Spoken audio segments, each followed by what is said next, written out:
তাদেরকে আমি অভিনন্দন জানাই, শুভেচ্ছা জানাই।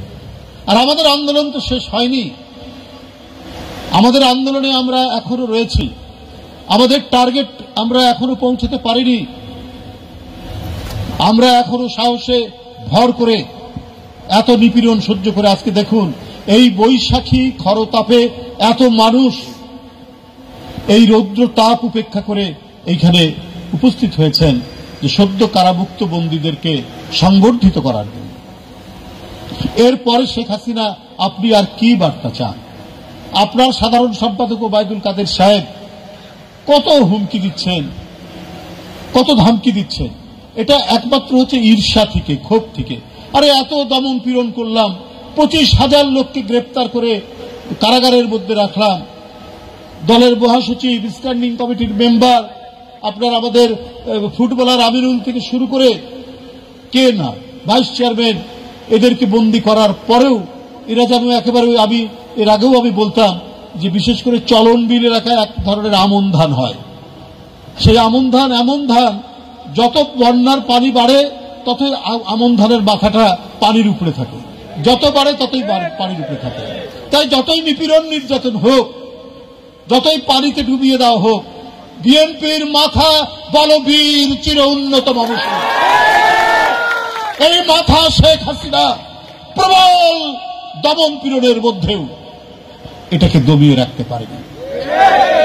ওবায়দুল কাদের এখন বলছেন কি জানেন? ওবায়দুল কাদের বলছেন যে আমাদের বিজয়কে ওরা সহ্য করতে পারছে না। কিন্তু কিসের বিজয়? আমরা আর মামুদের নির্বাচন, আমি আর ডামিন নির্বাচন, নিজেরা নিজেদের নির্বাচন, সেই নির্বাচন তুমি বিজয় মনে করতে পারো, কিন্তু বাংলাদেশের আকাশ, বাতাস, পানি প্রত্যেকটি জায়গা থেকে তোমাদের প্রতি ধিক্কার জানাচ্ছে। তোমরা অবৈধ, তোমরা অন্যায়কারী, তোমরা জনগণের ভোট হরণকারী।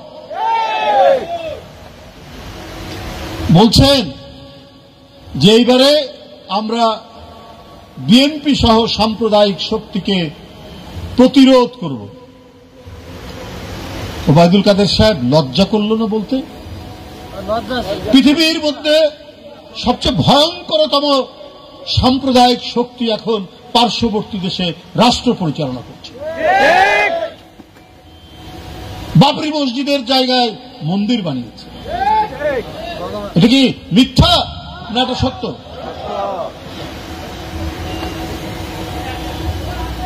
সেই সাম্প্রদায়িক শক্তি যারা ভারতের রাষ্ট্র পরিচালনা করছে একমাত্র তারাই আপনাদেরকে সমর্থন জানাচ্ছে। তাদের একজন কূটনীতিক বলেছেন যে ইন্ডিয়ার চাপে, ইন্ডিয়ার কর্মতৎপরতায় আমেরিকার রাষ্ট্রদূত নাকি চুপ করে গেছেন, পালিয়ে গেছেন, এইরকম একটা শব্দ ব্যবহার করছে।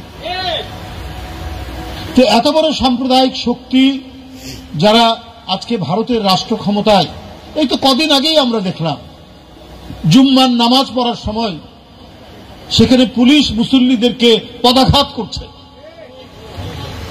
তাদের সাথে আপনাদের সখ্যতা, তাদের সাথে আপনাদের বন্ধুত্ব, আপনার মন্ত্রী বলেছেন তাদের সাথে আপনাদের নাকি স্বামী স্ত্রীর সম্পর্ক,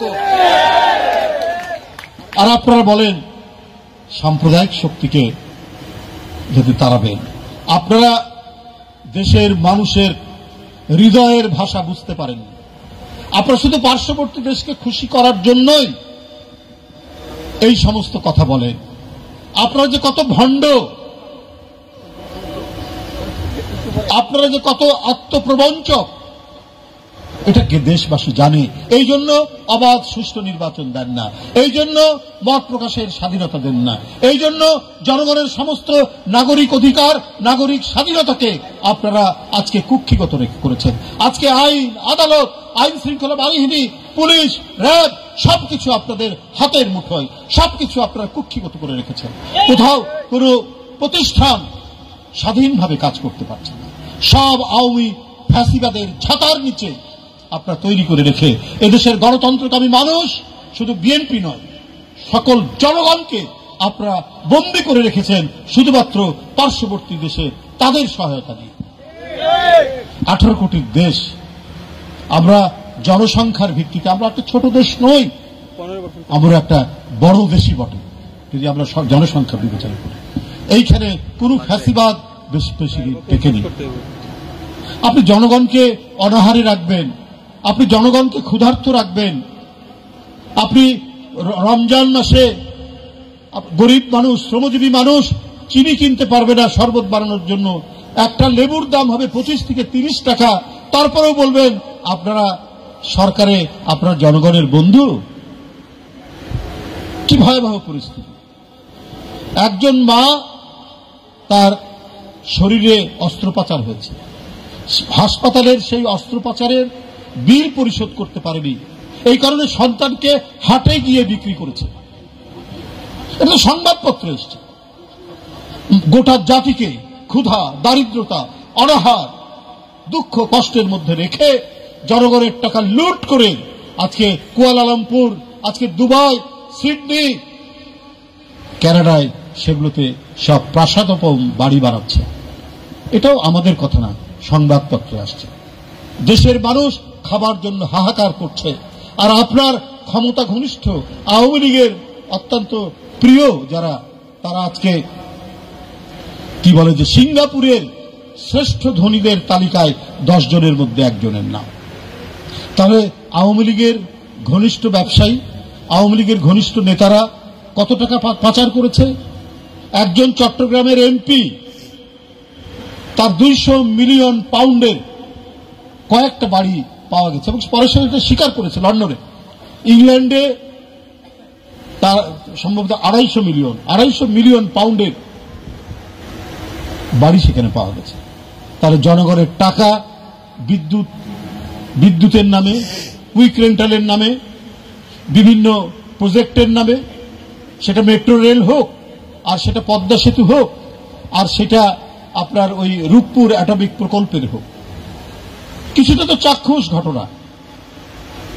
একটা বালিশ তার বিল করা হয়েছে 22,000 টাকা, একটা পর্দা, কয়েকটা পর্দা তার বিল করা হয়েছে 7 লক্ষ টাকার উপরে। এগুলো তো নমুনা, দুর্নীতির নমুনা। শেখ হাসিনা তার নমুনা আরো পাওয়া যায় যে ফরিদপুরের ছাত্রলীগের সভাপতি 2000 কোটি টাকা পাচার করেছে। তো এই একটা দুর্বৃত্ত পীড়িত লুটেরাদের রাজত্বে আমরা বাস করছি। ইসরায়েল যখন হামাসের উপর আক্রমণ করছে, শিশু বাচ্চারা এই নির্বিচারে বোমের আঘাতে তারা আর্তনাদ করছে। হাসিনা খুব তখন বললেন, খুব মা কান্না কাঁদলেন।